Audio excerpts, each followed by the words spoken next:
에베소서 5장 18절부터 21절 말씀으로 성령 충만 두 번째 시간입니다. 성령 충만 두 번째 시간이죠. 우리가 저번 주 수요일 날 성령 충만 첫 번째 예배를 드렸습니다. 첫 번째 말씀을 드렸는데요. 우리가 이 성령 충만하면 한국 교회는 많은 오해를 갖고 있다고 했어요. 성령 충만 받으면 우리는 넘어지고 쓰러지고 자빠지고 뭐 이빨이 뭐 금리빨로 변하고 또 하나님의 기적과 이적과 표적이 나타나는 거 뭐 이런 걸 성령 충만이라고 많이들 말씀하는데 이 성령을 근거로 우리 신앙의 기준을 삼아야 되거든요.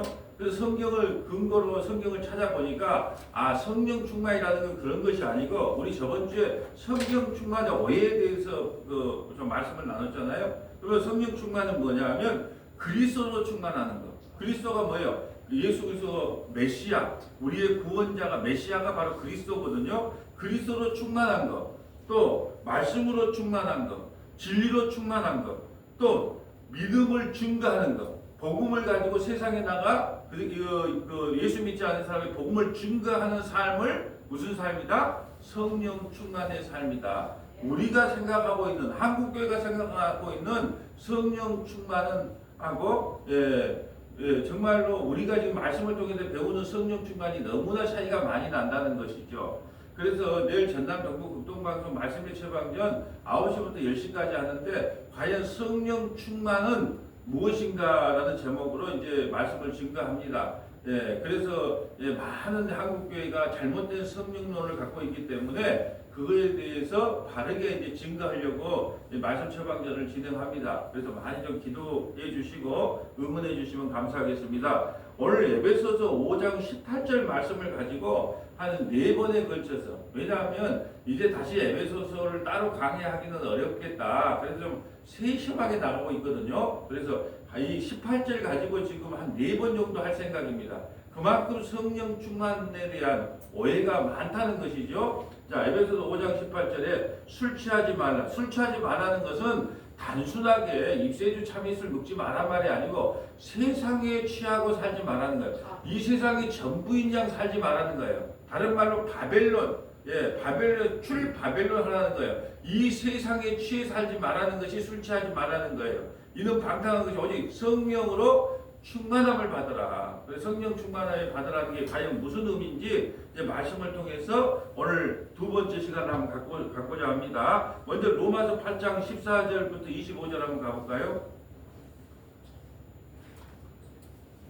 우리 하나님의 영으로 인도함을 받은 사람은 곧 하나님의 아들이라. 너희는 다시 무수하는 종의 영을 받지 아니하고 양자의 영을 받았으므로 우리가 아빠 아버지라고 부르짖느니라.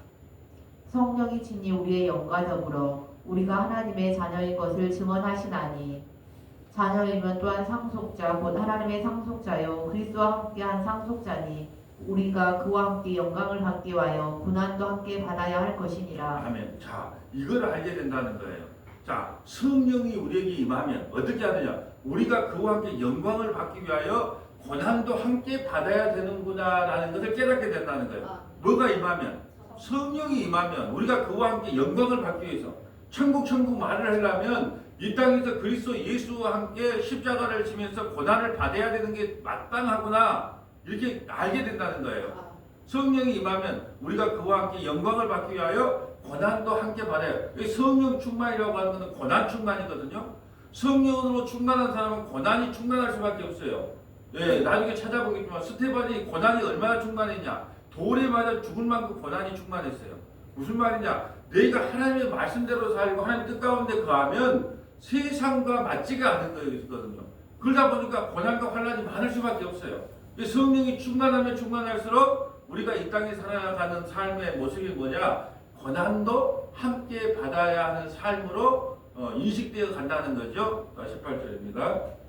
생각하건대 현재의 고난은 장차 우리에게 나타날 영광과 비교할 수 없도다.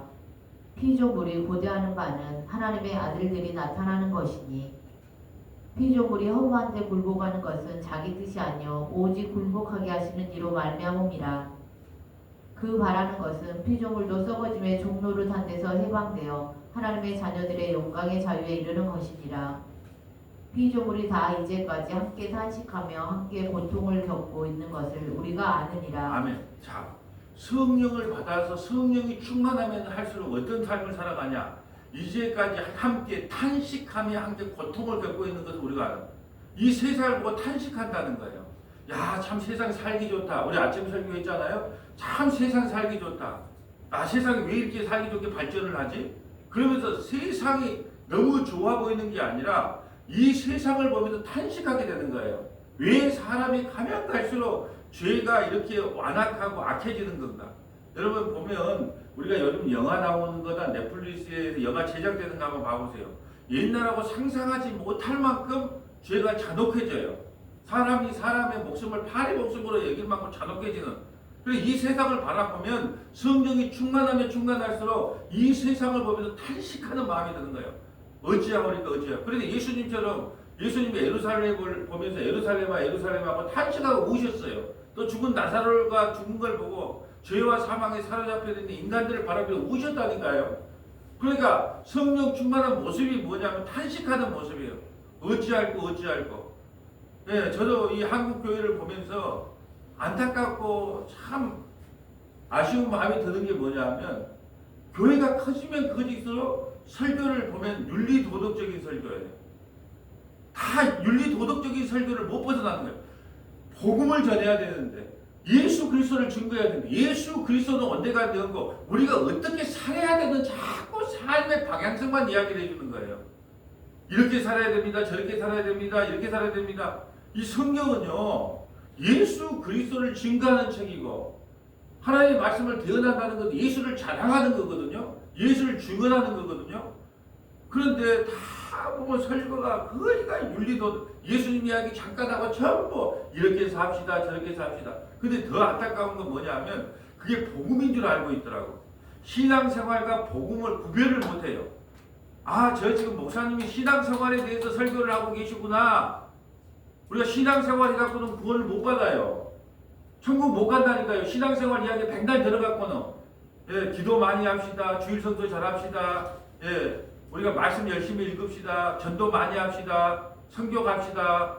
봉사 많이 합시다. 11조 합시다. 감사금 합시다. 성탄절 준비 열심히 합시다. 오늘 주의사님 성탄절 너무나 이렇게 이쁘게 해놨어요. 나보고 손도 대지 말라고 권사님이 그러더라고. 왜? 내가 손만 대면 똥손이 돼가지고 망가뜨린다고. 그리고 주의사님 이렇게 두 개 이쁘게 해놨어. 이쁘게 해놨는데 찬양 그까지 그 2절 쫄리좀 넘겠다고. 그렇게 또 인사를 쓰고 또 그게 뭔데?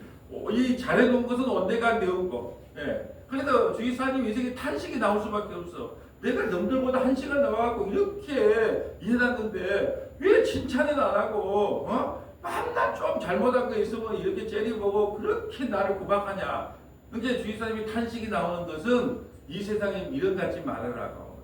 이 세상에 미련 갖지 말으라고. 사람은 다 거기서 그러니까 기대도 하지 말고 이 세상에 대한 기대도 하지 말고 그러라고 탄식이 절로 나오라고 하나님께서 그런 좀 옆에다 가시를 두시지 않았나 그런 생각이 드는데 성령이 충만하면 어떤 현상이 일어나냐. 맨날 탄식이 일어나요. 탄식이. 특별히 내일 아침에 보면 설교가 에레미야 애가 2장이거든요.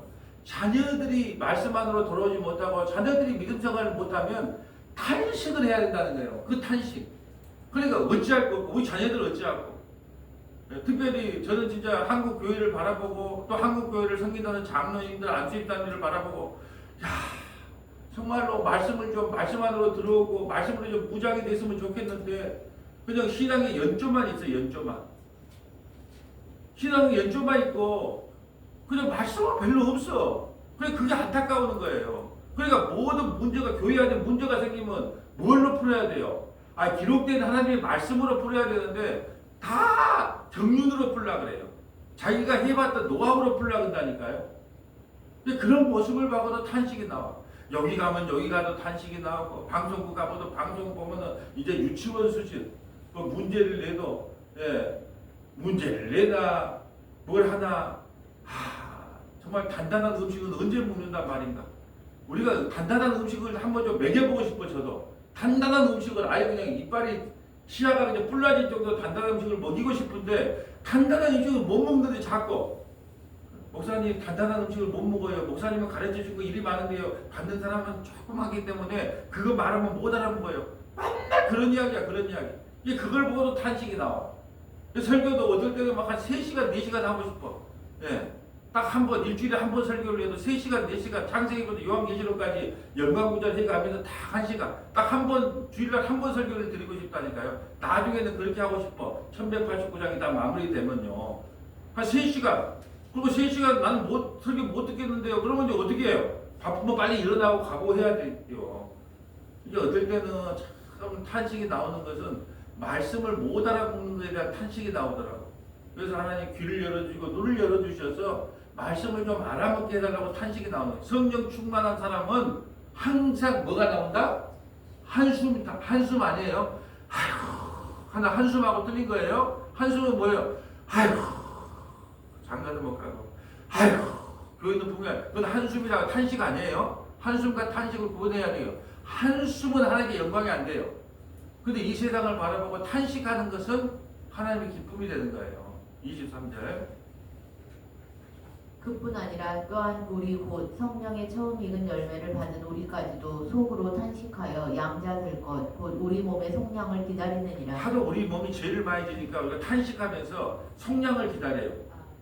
우리가 양자 아니에요. 하나님의 양자 아닙니다. 친아들 예수님밖에 없고 양자예요. 몸의 속량을 기다려. 하나님 나 언제 데리고 갈 거예요? 나 이 육체로 갖고 있는 생각에 죄밖에 안 지는데 언제 데리고 갈 거예요?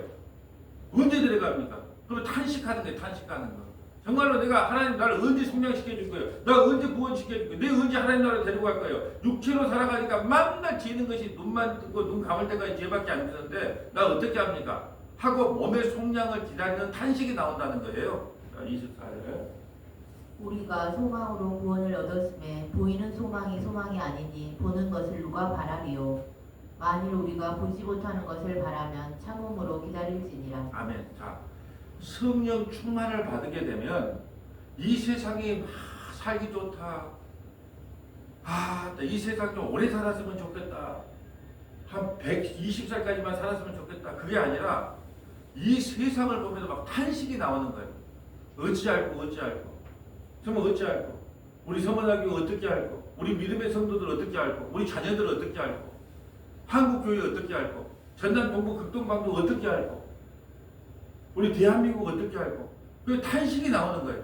성령 충만이라는 것은 이 세상에 들어붙어서 영원토록 살고 싶은 마음이 생기는 게 아니라 성령 충만하면 충만할수록 이 세상을 바라보면서 탄식하는 소리가 나와야 되는 거예요.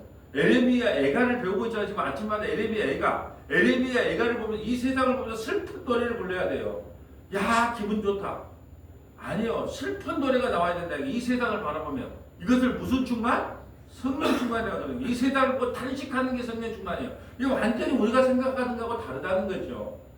또 성령 충만과 반대가 뭐예요?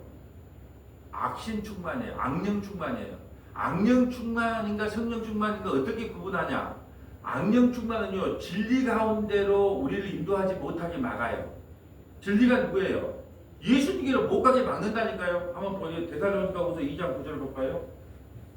악한 자의 나타남은 사탄의 활동을 따라 모든 능력과 표적과 거짓 기적과 불의의 모든 속임으로 멸망하는 자들에게 있으리니 이는 그들이 진리의 사랑을 받지 아니하여 구원함을 받지 못함이라. 진리의 사랑 안으로 가지 못하게 해서 구원을 받지 못하게 하라고 기적 표적 쫓아간다는 거예요.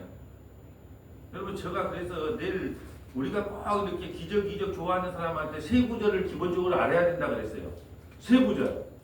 자, 이 세 구절을 알아맞히면 내일 아침에 제일 일찍 아침 예배에 나올 수 있는 특권을 드리겠습니다. 기적 좋아하는 사람 있잖아요. 막 기적 쫓아가고 이적 쫓아가고 막 이런 사람들. 그런 사람에게 꼭 세 군데 성경 구절을 연결해라. 어디다? 첫째는 오늘 대사로니가 2장 9절부터 12절. 또 하나는 요한계시록 13장에 보면 하늘에서 불이 내려도 그거 믿지 말라는 거예요. 하늘에서 불이 내려도. 어떤 이단 교주를 보니까 여자 목사라고 가칭 여자 목사라는 것들 두 사람 나왔고 천사가 내려오셨습니다. 우리 목자 옆에 천사가 내려오셨습니다. 그러면 천사 그림을 뭐 어떤 형상으로 해서 막 비춰주고 천사가 내려오셨습니다. 그거 믿어라 믿지 마라. 하늘에서 불이 내려와도 그 기적을 보고 믿지 말라는 거예요. 하늘에서. 심지어는 하늘에서 불이 내려올 때 어떻게 하냐. 죽었다가 다시 살아난 예수 그리스도를 흉내내요. 저 사람은 죽은 사람이 어떻게 살아났지? 그거 믿지 마라. 또 하나는 마태복음 7장 7절에 뭐라 그래요? 예? 마태복음 7장에 보면 뭐라 그래요? 주여 주여 하는 자마다 천국에 들어가는 것이 아니라 내가 뭐 예수의 이름으로 선지자 노릇하고 귀신도 쫓아내고 뭐 여러 가지 일들을 했어도 그거 보고 믿지 말라는, 기도 많이 했다는 그 사람만 믿지 말라는 거예요. 기도 뭐 밤새도록 해도 참 기도 많이 하는 권사님, 예? 뭐 특별한 비법이 있겠지. 그러면 그거 믿지 말라는 거예요. 주여 주여 주여 내가 주님의 이름으로 귀신도 쫓아내고 만지맹이도 일으키고. 근데 마지막 뭐라 그래요? 그건 다 모래 위에 지은 집, 쓸데없는 짓이라는 거예요. 그럼 반석 위에 지금 말씀 안에 지은 집 아니면 다 무너지니까 그거 따라가지 말라는 거예요. 이 세 군데는 필히 알아야 돼. 예, 누가 기적 좋아하면. 자, 11절. 이러므로 하나님이 미혹의 역사를 그들에게 보내사 거짓 것을 믿게 하심은 진리를 믿지 않고 불의를 좋아하는 모든 자들로 하여금 심판을 받게 하려 하심이라. 예. 우리가 기적과 이적과 표적을 따라가면 안 된다는 이유가 그거예요. 우리는 기록된 하나님의 말씀을 따라가는 것이지, 근데 기적, 이적, 표적에 너무 약해요. 한번 그 체험하고 나면 그거 못 벗어납니다. 이 진리의 말씀 안으로 들어와야 되는데 이거는 못 들어오게끔 귀신이 막는 역사라는 거예요. 그게 악령의 역사라는 거예요. 자, 성령이 임하면 어떻게 되는가? 고린도전서 12장 1절부터 3절입니다. 형제들아, 신령한 것에 대하여 나는 너희가 알지 못하기를 원하지 아니하노니 너희도 알거니와 너희가 이방인으로 있을 때 말 못하는 우상에게로 끄는 그대로 끌려갔느니라. 그러므로 내가 너희에게 알리노니 하나님의 영으로 말하는 자는 누구든지 예수를 저주할 자라 하지 아니하고 또 성령으로 아니하고는 누구든지 예수를 주시라 할 수 없느니라. 아멘. 성령이 임하지 않으면 예수 그리스도를 주와 그리스도로 믿을 수 없다는 거예요. 네. 성령이, 우리가 2절을 다시 한번 볼까요? 2절. 원래 우리 실존이 어떠냐? 너희도 알거니와 너희가 이방에 있을 때 말 못하는 우상에게로 끄는 그대로 끌려갔느니라. 우리가 이방 시대에 끌려갔다니까요. 세상에 끌려다녔다니까요. 예수 믿기 전에는 이신저신 쫓아 끌려다녔다니까요. 육신의 정욕, 안목의 정욕, 이성의 자랑에 끌려다녔단 말이에요. 근데 주님께서 우리에게 성령을 부어주니까 그때서야 내가 죄인인 걸 알고 예수 그리스도를 주와 그리스도를 믿게 되는 거예요. 이건 온전히 성령의 역사라는 것입니다. 자, 이제 성령 충만 받은 스테반 한번 볼까요? 자, 우리 성령 충만 받은 걸 좋아라 하는데 과연 성령 충만을 받으면 십자가의 복음을 전하다가 예수 그리스도와 함께 죽는 일을 경험합니다. 성령 충만 받으면 성령 충만을 알고 구해야 돼요. 그래서 성령 충만을 받으면 스테반처럼 돌에 맞아 죽어요. 복음을 전하다가 돌에 맞아 죽는다니까요. 근데 우리는 성령 충만 받으면 어떤 기적의 주인공이 되어서 성령을 내 마음대로 부려가지고 내가 멋지게 신앙인으로 한번 탈바꿈 해보려고 하는 욕심으로 성령 충만을 구하더라는 거죠. 자, 50절. 이 모든 것이 다 내 손으로 지은 것이 아니냐 함과 같으니라. 목이 곱고 마음과 귀의 할례를 받지 못한 사람들아, 너희도 너희 조상과 같이 항상 성령을 거스리는도다. 너희 조상들이 선지자들 중에 누구를 박해하지 아니하였느냐?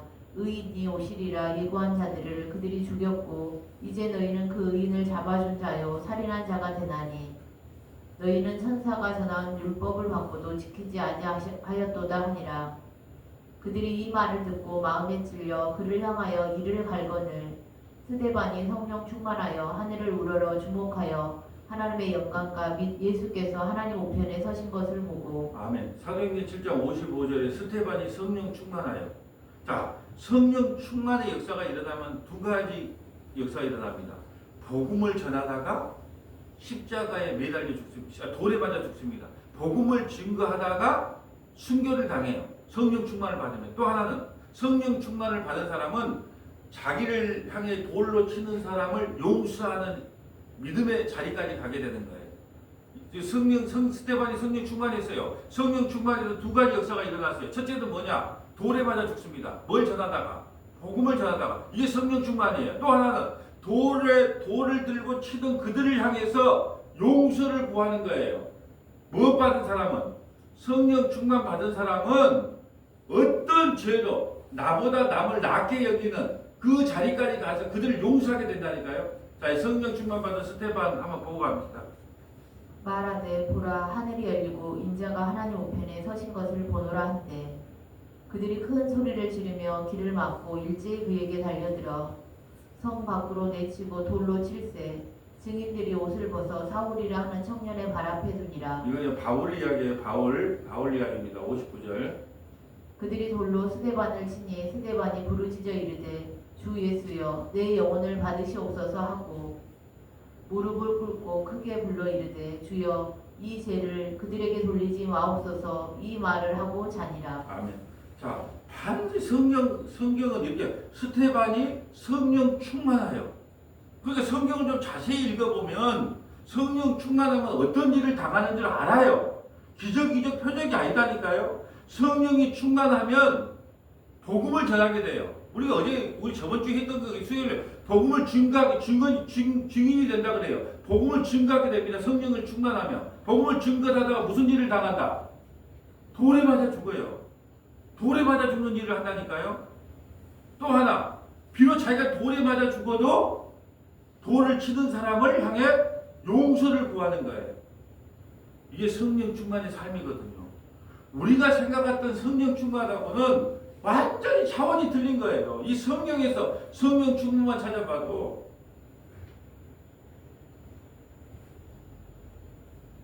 자, 우리가 내일 방송을 좀 들으면 그런 것도 나와요.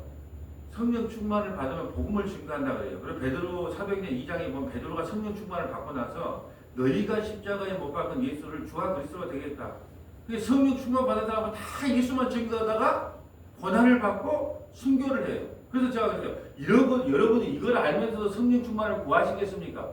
더 좀 심하게 나가면 초대교회 성령 충만 받은 사람들은 자기의 재산을 다 갖다 바쳤어요.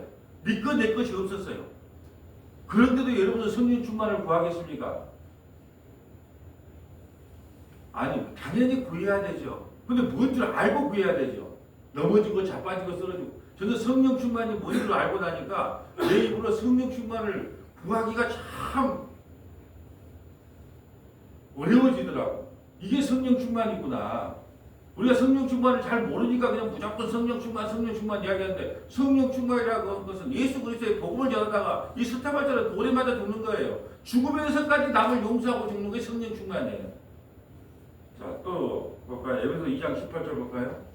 이는 그로 말미암아 우리 둘이 한 성령 안에서 아버지께 나아감을 얻게 하려 하심이라. 유대인이고 이방인이고 이제 한 성령 안에서 아버지께 나가는 거예요. 그러니까 저 팔레스타인 저 이스라엘하고 상관없어요. 이방인들 유대인들 성령을 받아야 어디로 나갈 수 있다? 아버지께로 나갈 수 있다는 거예요. 자, 에베소 2장 22절 봅니다. 너희도 성령 안에서 하나님이 거하실 처소가 되기 위하여 그리스도 예수 안에서 함께 지어져 가느니라. 성령을 받으면 하나님이 우리 안에 들어와 사시겠대요. 뭘로요? 성령으로. 그러니까 우리가 요즘에 요한복음 16장 말씀 주일마다 보고 있잖아요. 요한복음 14장, 15장, 16장을 성령장이라 그래요. 성령이 뭔가를 알려면 요한복음 14장, 15장, 16장을 읽으시면 됩니다. 14장에 예수님이 떠난다고 하니까 막 처소를 준비하러 간다고 그러니까 막 근심을 하는 거예요. 근데 근심하지 마라. 내가 떠나는 것이 유익이다. 내가 떠나면 보혜사 성령을 너에게 보내준다. 보혜사가 우리에게 와야 하나님이 우리 안에 영원히 거한다니까요. 예수님이 십자가에 죽으셔서 죄 문제가 해결돼야 성령이 오셔요. 죄 문제가 해결돼야 성령이 우리 안에 오시면 우리를 안 떠난다니까요.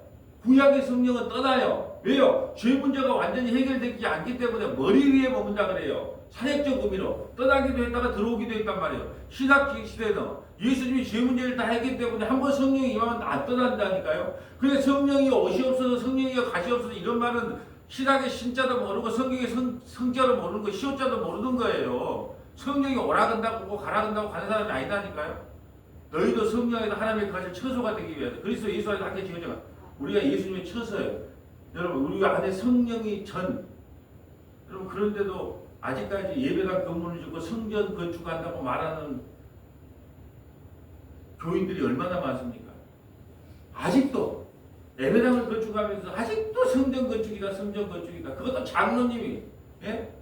일반 교회 다니는 사람이 아니고 근데 장로님이 성전 건축을 하고 성전 무슨 성전 건축입니까 성전이 내가 성령 받은 내가 성전이라고 주님께서 말씀하셨는데 아니 아직까지 예배당을 성전이라 그래 성전이라 여러분 성전 안에는요 사택도 지면 안 돼요 화장실도 지면 안 됩니다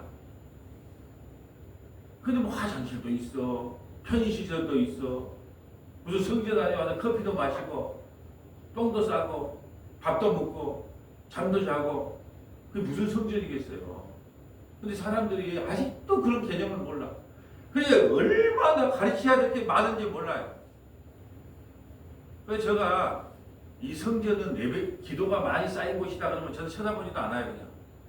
이 성전은 기도가 많이 쌓인 곳이라고 딱 말하면 어쩐다고요? 뒤도 안 들어보고 나와버려요 그냥.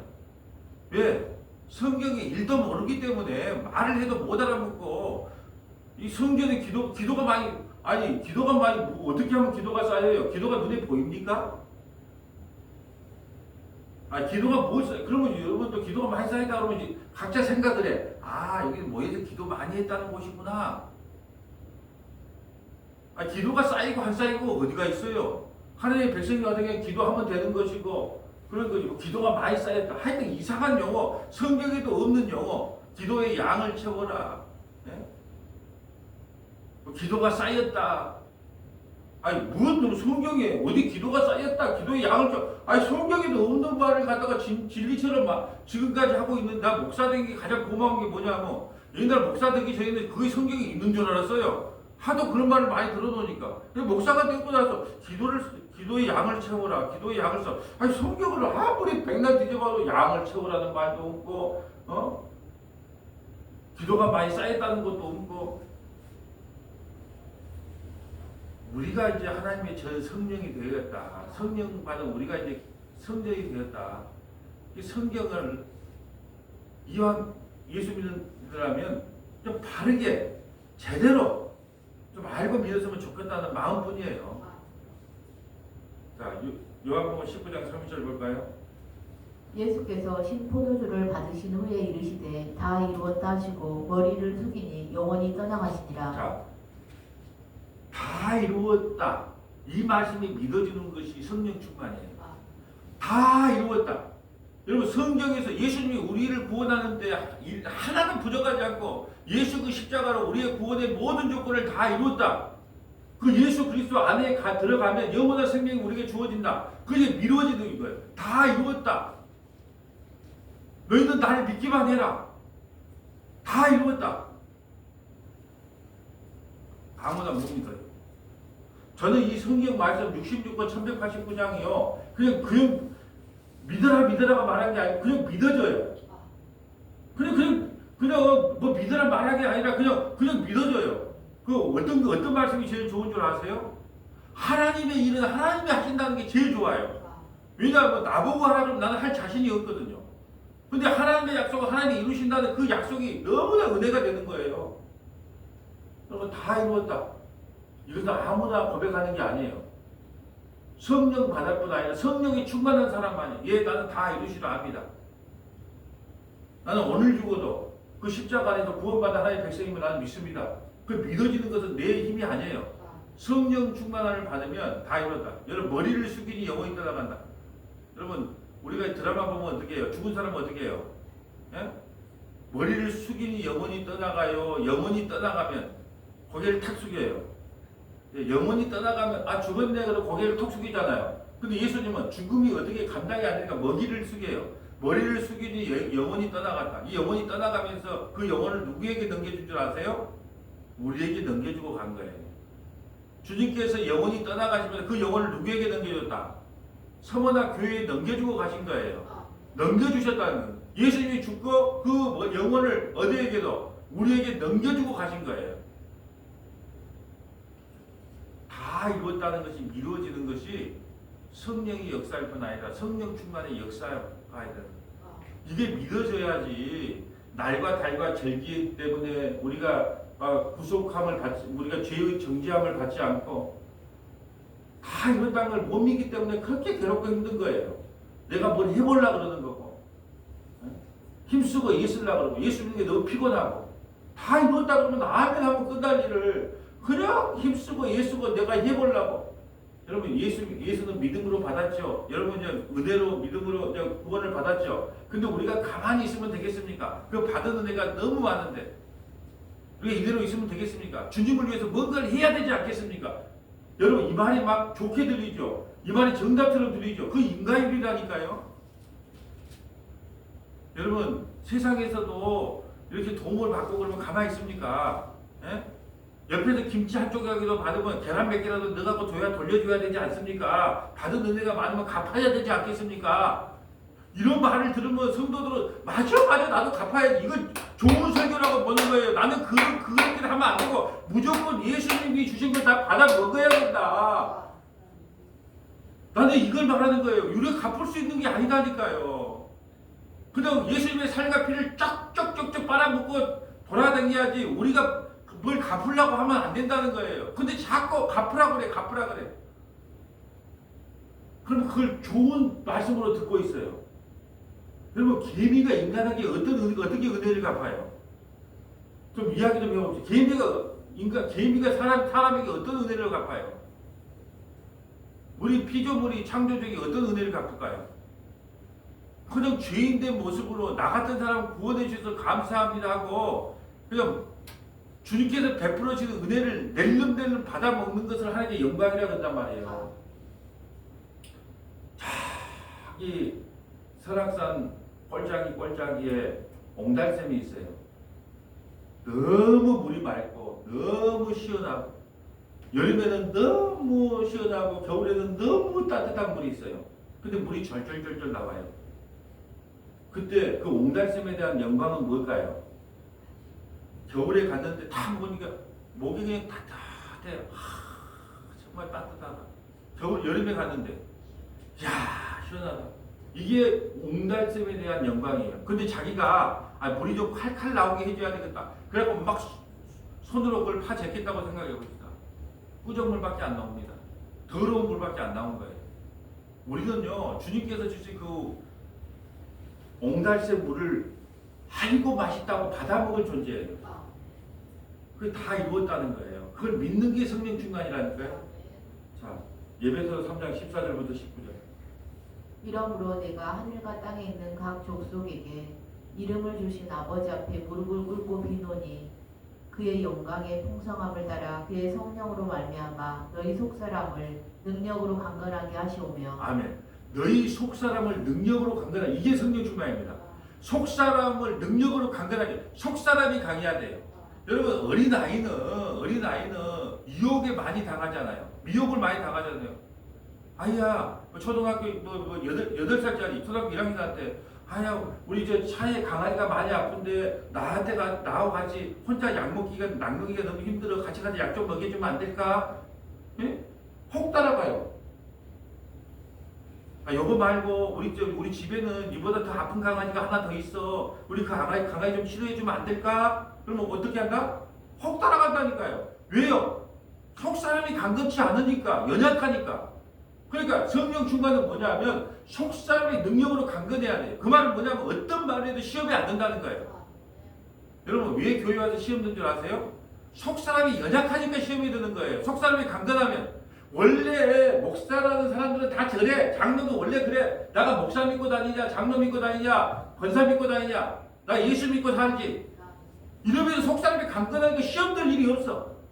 그런데 속사람이 강건하지 않으면 뭐 조금만 하면 시험 들었다 그러고 뭐 어쳤다 그러고. 그래요. 속사람의 능력으로 강건한 게 성령 충만이에요. 어떤 경우에도 흔들리지 않는 것. 어떤 경우에도 나는 내 자리를 지키는 것. 눈이 오나 비가 오나 바람이 부나 묵묵하게 그 자리에 서서 기도하고 묵묵히 그 자리에 서서 자기 맡은 사명 잘 감당하고. 이 사람이 속사람의 능력이 강건한 사람이에요. 근데 겉으로 볼 때는 목사님 난 다 할 수 있습니다. 예? 목사님 난 말씀 다 깨달았어요. 예? 나는 우리 목사님 말씀이 최고로 압니다. 나 이거 막 만천에 나면 전도 한번 해보려합니다. 전화해보려합니다. 아무리 겉으로 표현을 그리해도 속사람이 약하면요 사소한 거에 시험 들어. 근데 속사람이 강한 사람은 어떨까요? 그래서 내가 요즘은 경륜이라는 것을, 신앙의 경륜이라는 것을 내가 우리 원로 사모님을 보면서 좀 배워요. 그냥 어떤 경우에도 아침 예배는 운전을 못 하시니까 못 나오지. 수요일, 금요일, 주일 교회를 누가 나오라 그래, 나오지 마라 그래, 나 안 나갈 거야, 뭘 거야, 그런 말을 합니까, 저런 말을 합니까? 그냥 자동이야, 자동. 이게 속사람의 능력이 강건함이에요. 이게 성령 충만이라니까요. 흔들리지 않는. 여러분 어떤 사람 보세요. 자식을 그렇게 키워봐도 믿을만한 자식이 있고 조금 덜 믿는 자식이 있잖아요. 믿을만한 자식은 어떤 자식이에요? 이놈은 뭘 하다 뭘 맡겨놓으면 끝까지 파고들어. 끝까지 해야 돼. 그럼 믿을만하잖아요. 근데 어떤 자식은 너 이것 좀 해라 그러면 아까 힘들어서 못하겠네. 누가 그걸 맡기겠어요? 이제도 우리가 단단한 음식을 먹고 어른의 좀 성숙한 어른의 신앙이 되어서 어떤 경우에도 흔들리지 않고, 태풍이 불어도 철가방은 간다잖아요. 태풍은 불어도 철가방은 태풍이 불어도 배달을 하는 거. 비바람이 불어도 대리운전은 간단 말이에요. 근데 속사람이 능력이 강건하지 않으면 늘 흔들어요. 오늘 교회 갈까 말까, 내가 이거 봉사할까 말까, 헌금을 할까 말까. 속사람이 강건한 사람은 어떨까요? 그냥 자기가 해야 될 일을 하면 되는 거예요. 그냥 자기가 있어야 될 자리에서 그냥 그 자리를 묵묵히 지키는 거예요. 그래서 신앙생활을 버티는 거라 그러잖아요. 잘하고 못하고 버티는 거예요. 그게 속사람의 능력으로 강건한 사람이에요. 성령 충만은 무슨 뭐다? 뭐 봤다 떴다 무슨 능력 아니에요.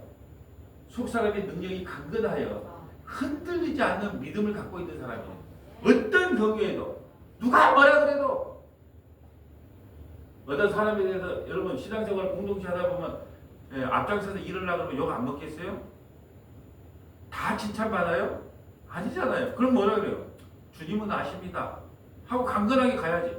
나 이제 욕 먹으니까 그런 일 안 해. 내가 욕 먹으면서 왜 그런 일을 해야 돼? 이건 아직 어린애 신앙이에요. 욕을 먹든지 말든지 나한테 한 말이에요. 나한테 한 말이에요. 지금 이거 설교를 너한테 하는 게 아니라 나한테. 저 방송국이 해야 되냐, 원고 쓰기도 힘들고 바쁘고 내가 해야 되는데 해야 되냐. 그럴 때마다 주님이 맡겨진 그 속사람의 능력이 강건하여 책임지고 또 해야 되는데 또 순간순간 그런 마음이 든단 말이죠. 근데 하나님께서 맡겨준 일을 최선을 다해서 해야죠. 최선을 다해서. 네, 여러분 설교하러 올라올 때 그냥 올라온 거 없어요. 또 보고 뭐 빠진 거 뭐 왜냐면 이것이 이제 라이브로 이제 안 돌아오니까 또 보고 해서 연결을 시켜 놓는 거예요. 왜요? 내가 할 일이니까. 그리고 설교를 일주일 전에 다 보내줍니다. 네. 아니 보통 이제 막 큰 교회 같은데 하면 원고를 맡고 주보를 맡은 전도사도 있고 이런 사람도 있잖아요. 근데 그 목사님이 설교 준비가 안 됐다고 한밤중에 토요일날 밤에 그걸 보내주니까 퇴근도 못해 인쇄도 못한단 말이에요. 저는 모든 설교를 일주일 전 거 다 그렇지 않으면 제가 잠을 못 자는 사람이에요. 왜? 그것이 내 일이기 때문에 그거 준비가 안 돼서 잠을 못 자고 설친 사람이라니까요. 우리가요 성령 충만을 막 이상하게 받다 떴다가 아니고 내 속사람의 능력이 강건해져서 어떤 누가 말을 해도 흔들리지 않고, 교회에서 어떤 일을 당해도 사람은 다 거기서 그거지 뭐 목사나 장로나 권사나 뭐 거기서 그거지 뭐. 그런데 만약에 그 사람이 전하는 말씀이 진짜 십자가의 복음이고 성경적인 복음이고 은혜의 복음이고 정말 성경 말씀은 저렇게 전해야지라고 정말로 이해하고 깨달아진다면 그 나머지 부수적인 것들 있잖아요. 뭐 성질이 더럽다, 뭐 인상을 많이 쓴다, 목소리가 크다, 예? 뭐 이런 것들은 뭐가 중요합니까? 그게 가장 중요한 것은 의사가 수술 잘하면 되지 뭐 얼굴이 좀 못생겼으면 어때요? 예? 그 성질이 좀 괴팍하면 어떻습니까?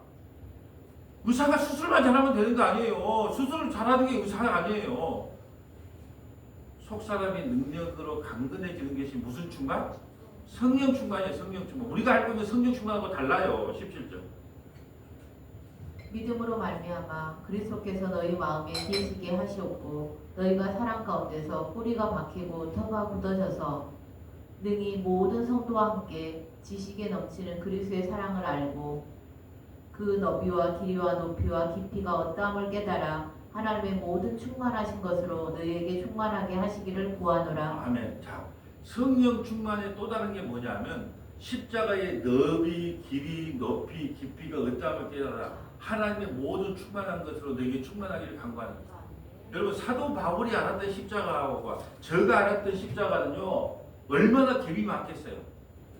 그 풍성함이 얼마나 갭이 많겠어요.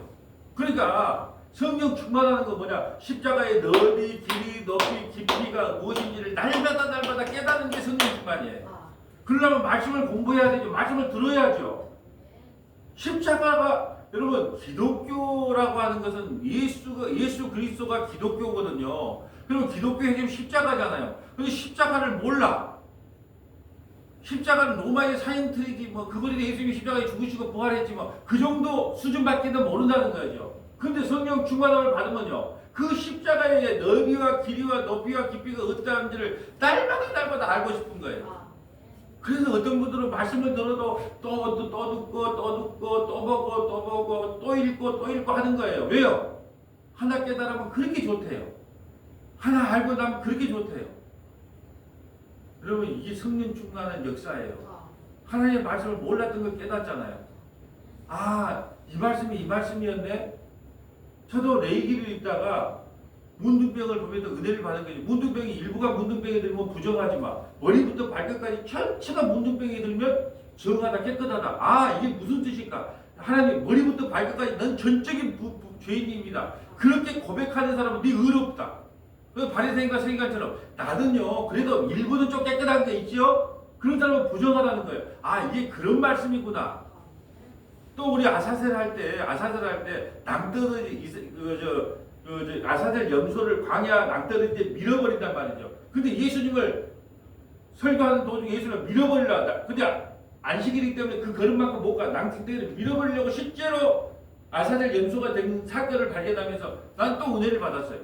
이게 여러분 십자가의 높이와 넓이와 폭이 어떠한지를 날마다 구하는 삶을 성령 충만의 삶이라고 그래요. 여기 넘어지고 쓰러지고 자빠질 거 없어요. 예수도 알기 원하네. 예수도 알기 날마다 예수도 알기 원하네. 이런 마음이 들면 여러분은 뭘 받았다. 근데 아무 관심이 없어. 아이고 설교 길어 빨리 가서 밤새고 배도 고픈데 아이고 이 설교 긴데 아직 설명실은 안 받은 거예요. 근데요 성령 충만 받은 사람은요 이 말씀이 궁금해 견딜 수가 없어요. 저도요 목사가 되고 나서 잘못 전하면 어쩔까 하고요 정말 한 10년 골방에 있을 때 맨날 그냥 어디 구하고 하나님 이 성경 66권 1189장 31,124장 바르게 좀 알기를 원합니다. 만날 구했어요. 근데 구하고 나니까 이 성경은 지키라고 준 책이 아니고 우리 죄 고발장이구나. 그리고 죄 고발을 당했기 때문에 예수 외에는 다른 길이 없구나. 딱 그 두 말씀 하시더라고. 이거 죄 고발장에 우리가 지킬 수 없는 이야기구나. 나는 이 성경을 지키라고 열심히 좀 지켜보고 뭐 어떻게 좀 의롭게 돼보고 목사가 됐으니까 성도보다는 좀 이걸 열심히 지켜보려고 했는데 택도 없는 소리구나. 한 1절도 못 지키구나. 단 절도. 그래서 예수 외에는 안 되구나. 그걸 깨달았다니까요. 자, 또 성령 충만이 우리에게 오면 어떤 일이 일어나냐. 마지막 이제 고린도후서 10장 4절부터 6절 한번 읽어볼까요? 우리의 싸우는 무기는 육신에 속한 것이 아니요 오직 어떠한 견고한 진도 무너뜨리는 하나님의 능력이라 모든 이론을 무너뜨리며. 아멘. 여러분 성령 충만하면요 우리가 갖고 있는 이론들이 다 무너져요. 특히 선악체계. 선악체계 원인이 있어야 결과가 있다. 지성이면 감천이다. 복을 받으려면 복받을 짓을 해야 된다. 우리가 갖고 있는 이론을 다 무너뜨려요. 성령 충만을 왜 구해야 되냐? 우리가 갖고 있는 이론들이 다 무너진다니까요. 기도의 양을 쌓아라. 또 뭐 있어요? 또 무슨 뭐 왕의 재정 하나님께 먼저 드리면 하나님이 채워준다. 내가 하나님의 일하고 하나님이 내 일한다. 내가 갖고 있는 이 이론들이요 전부 무너져요. 그래서 에레미야 1장 10절 우리 지금 계속 말씀 보고 있잖아요. 주님께서 먼저 우리에게 임하면 파괴하고 무너뜨리고 파멸시키고 그 다음에 건설하고 심는 거예요. 우리의 이론을 무너뜨려요. 성령이 우리에게 오면요, 우리의 이론들이 다 무너지는 거예요. 내가 갖고 있었던 인간이 모두가 무너지는 거예요. 이게 바로 성령 충만의 역사예요. 아플까요? 안 아플까요? 내가 지금까지 배운 게 어딘데? 내가 지금 신앙생활 30년, 40년 했는데 그걸 무너뜨리려고 해보세요. 나 그래서 힘들어요. 한번 이론을 갖고 있으면요, 그걸 깰 수가 없어. 하나님이 머릿속에 들어가서 오장육부를 뒤집어주고 손과 영과 관절과 곳을 찔러 쪼개지 않으면 그 이론들이 못 무너진다니까요. 성령이 임하면 그 이론들이 무너진대요. 5절. 하나님 아는 것을 대적하여 높아진 것을 다 무너뜨리고 모든 생각을 사로잡아 그리스도에게 복종하게 하니. 하나님 아는 것을 대적하여 높아진 것을 내가 높아진 걸 다 무너뜨리고 모든 생각을 사로잡아 그리스도에게 복종하게 하는 자를 만든대. 성령께서 우리가 높아진 이론들, 우리가 갖고 있는 선악 체계들 다 무너뜨리고 오직 그리스도에게 복종하게 만든대요. 이건 하나님의 자기 약속이거든요. 그러려면 우리가 사로잡고 있는 걸 다 끌어내야 되잖아요. 그 쉬운 일이 아니라니까요. 근데 예수 믿는 사람은 고난이 올 수밖에 없어요. 내가 갖고 있는 사고들이 있거든요. 내가 갖고 있는 이론들이 있거든요. 그걸 다 무너뜨리고 그리스도에 복종하려면 그냥 복종되겠어요? 시드기야 왕 한번 봐봐. 시드기야. 시드기 그렇게 바벨론에 항복하라고 에레미야가 얘기해서 시드기에서 복종 안 해가고 두놈 뽑히잖아요. 자, 6절. 너희의 복종이 온전하게 될 때에 모두 복종하지 않는 것을 벌하려고 준비하는 중에 있노라. 자, 아멘. 자, 그러면 오늘 우리가 다 잊어버리겠지만 성령 충만이 무엇인가? 오늘 말씀을 통해서 자, 성령 충만이라고 하는 것은 예수 믿다 보면 고난이 우리에게 옵니다. 고난이 오므로 말미암아 우리에게 탄식이 일어나요. 탄식 충만이 무슨 충만이다? 이 세상을 보면서 탄식의 역사가 일어나야 돼요. 어찌할꼬 한국교회 어찌할꼬 나의 죄 어찌할꼬 우리 자녀들 어찌할꼬 탄식이 일어나는 거예요. 이게 성령 충만입니다. 또 뭐냐? 성령 충만 스테반처럼 복음을 전하다가 어떻게 하는 거? 죽는 거예요. 복음을 전하다가 죽는 게 성령 충만이에요. 또 죽더라도 누가 이긴가 보자. 천벌을 받을지어다. 그리고 죽는 게 아니라 나를 돌로 치는 저들의 죄를 용서해 달라고 하는 것이 무슨 충만? 성령 충만. 또 하나 예수께서 다 이루셨습니다. 나의 구원의 모든 조건은 주님께서 다 이루셨습니다. 그것을 믿는 것을 무슨 충만? 성령 충만. 또 성령 충만은 속 사람이 강건해져서 어떤 경우에도 흔들림이 없이 누가 뭐라 하든지 말든지 뭐라든지 속 사람이 강건해지면요. 근데 나이를 먹을수록 강건해지긴 하대. 내가 뭐 모든 사람에게 칭찬받아야 돼. 옛날에는 뭐 한 사람에게 욕 얻어보면 뭐 하다 그렇게 막 좀 힘들었는데 요즘은 아이고 욕을 하든지 말든지 뭐 손가락질을 받든지 말든지 별 큰 의미가 없어지더라고. 속 사람이 강건해지는 게 뭐다? 성령 충만이에요. 또 성령 마지막 성령 충만이 뭐예요? 우리의 이론과 생각들을 뽑고 파괴하는 것. 우리의 이론과 생각들이 전부 다 예수 그리스도 안에 무너지고 그리스도께 복종해 나가는 것을 뭔 충만이다? 우리가 알고 있는 성령 충만을 뽑아내려니까 일이 힘든 거예요. 그래서 1시간 설교를 하는 겁니다. 이런 설교를 안 듣고 그냥 맨날 넘어지고 자빠지고 쓰러지고 뭐 능력, 기적, 이적, 표적 그것이 성령의 충만이고 성령의 능력이라고 배워왔는데 그게 아니라고 뽑으려고 그러니까 1시간 동안 뽑아제껴도 다음 주 수요일에 또 뽑아야 돼. 그 뒤에 또 뽑아야 되는 거예요. 우리가 생각했던 성령 충만과 성경이 말하는 성령 충만이 다릅니다. 그럼 우리가 어떤 성령 충만을 구해야 될까요? 말씀에 기록된 성령 충만을 구하는 저와 여러분 되시기를 주님의 이름으로 소원합니다. 거룩하시고 자비로우신 아버지 감사합니다. 오늘은 성령 충만 두 번째 시간이었습니다. 무엇보다도 아버지 하나님 성령 충만을 구하는 게 마땅하지만 무엇이 성령 충만인지를 알고 구해야 되지 않겠습니까? 아버지 하나님 무엇보다도 우리의 속사람이 좀 강건해져서 어떤 경우에도 흔들리지 아니하고 어떤 비바람이 쳐도 자기 자들 지키는 은혜를 베풀어 주시기를 간절히 바라고 소망합니다. 우리 구주 예수님 이름으로 기도합니다. 아멘.